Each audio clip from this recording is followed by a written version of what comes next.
welcome to Anchor Network, where you get updates of things happening around you and things you would like to know. I appreciate everyone who has subscribed to this channel and those who are yet to subscribe. And if you have not subscribed, what are you waiting for? Click the red button and also click the bell icon so that you'll be notified anytime we publish any news. This time around, we have wonderful news for you that you will be glad that you are aware of. Stay tuned. The senator who represented Akwa Ibom Northwest District in the 8th Assembly, Godswill Akpabio, says God will soon expose those who fraudulently orchestrated his loss in the last National Assembly election.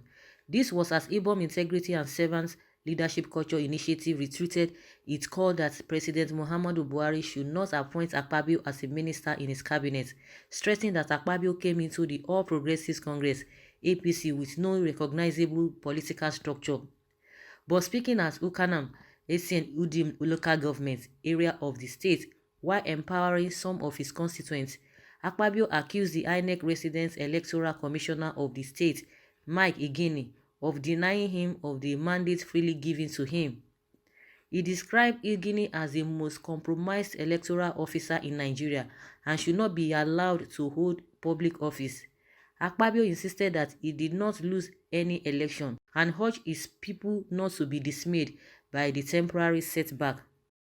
According to him, please, nobody should have any headache. Nobody should cry because there is no need.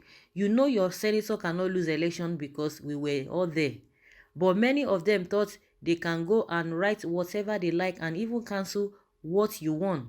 I never in my life experienced a resident electoral commissioner like Mike Igini, and my message to him is that his hypocrisy will be exposed. There is no way you can come into Akwa Ibom and commit that kind of electoral fraud you committed. Then you go back to channels, television, and sit down and talk as if you are a pope. Very soon the world will know. All the materials we are all recovering every day will expose you. Just yesterday, the police arrested people carrying materials from where they voted and were trying to sneak into INEC. The other day, they arrested someone with card readers. He was frantically calling and trying to say that they were used for training 3 months after election so that they will continue to manipulate. Akpabio said he intends to join President Muhammadu Buhari to sanitize the nation's electoral system, stressing that for me, it is important as a former governor and elder statesman to join the president to sanitize the electoral process so that we will ensure that votes count in future elections. There is no need for Nigeria to continue taking 1 step forward and 5 steps backward. Meanwhile, Ibom Integrity and Servants Leadership Culture Initiative, in a statement by its Executive Vice President, Dr. Asuko Edidem Etim, said their anti-Akpabio stance echoes the inner thoughts of many members of APC in Akwa Ibom and the entire South states. Our key interest in this regard is to ensure that President Buhari's second tenure is remarkably better than the previous one, essentially by the choice of personnel he recruits to assist him to actualize his next level programs.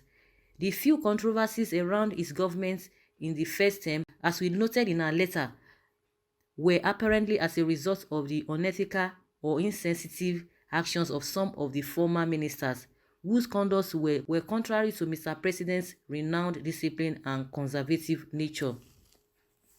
It was expected that a politician of that stature would be able to at least command the loyalty and following of at least half of the members of the House of Assembly, but he came almost empty-handed with a lot of distracting noise. The 3 members that later joined him came with a huge baggage of controversy that rubs off on the party negatively. He couldn't even convince his own cousin, who was a commissioner in the state, to join him. The situation was that bad.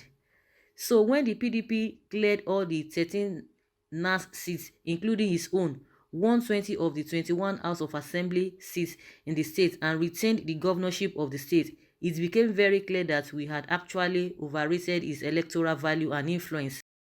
That is what we are talking about. They overrated Akpabio and the kind of calculation they made, thinking that a lot of people will follow him or join him to the APC, but reverse was the case. That is why they are regretting. Just like I said, because these guys, they lost election in Akwa Ibom, they couldn't get the governorship position and they couldn't get all other seats at the House of Assembly. Even at the federal level, they were all disappointed because they felt Akpabio really has that a huge followings, which he did.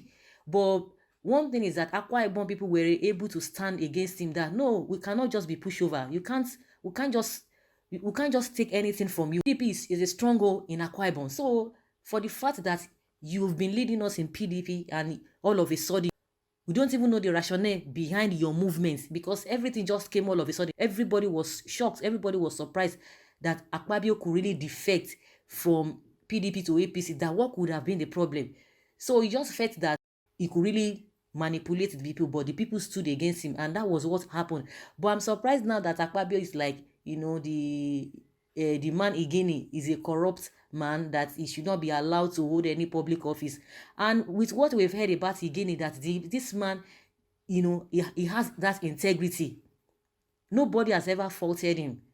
And even a lot of people that really approached him, to do their biddings, he didn't really agree to them. And they came to testify. So now that Akpabio is coming out to discredit this man, it's really laughable. It's really, really laughable. So Akpabio is talking about integrity. He wants to work with the president to be able to sanitize the electoral process.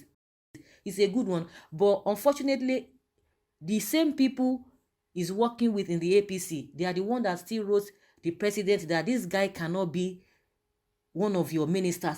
Even if you have it at the back of your mind that you want to appoint him, they've already discredited Akpabio. People from your own state, people from your own party, the same party, not even opposition party, discredited you, said all manner of things against you. So what else again? And Akpabio is trying to tell his people not to be worried, that at the end of the day, everything will be made known. Even to the party people themselves, they all know quite well that Akpabio didn't win the election. And because of that, because of the way they overrated him, they miscalculated him. They miscalculated the whole thing, thinking that most at least 90 or 80% of people in PDP will go with him to the APC, but reverse was the case, just like we said. Akpabio is trying to reassure his people, and the same people that you are trying to reassure are the same people telling the whole world that you are not the kind of person they think you are. So who is deceiving who?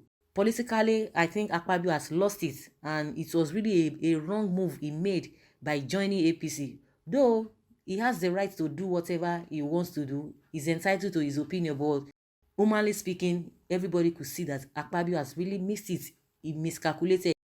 They all miscalculated, and it's really a big shock to them. And kudos to the Akwa Ibom people, because they are the one that really made this whole thing to stand the way it is now.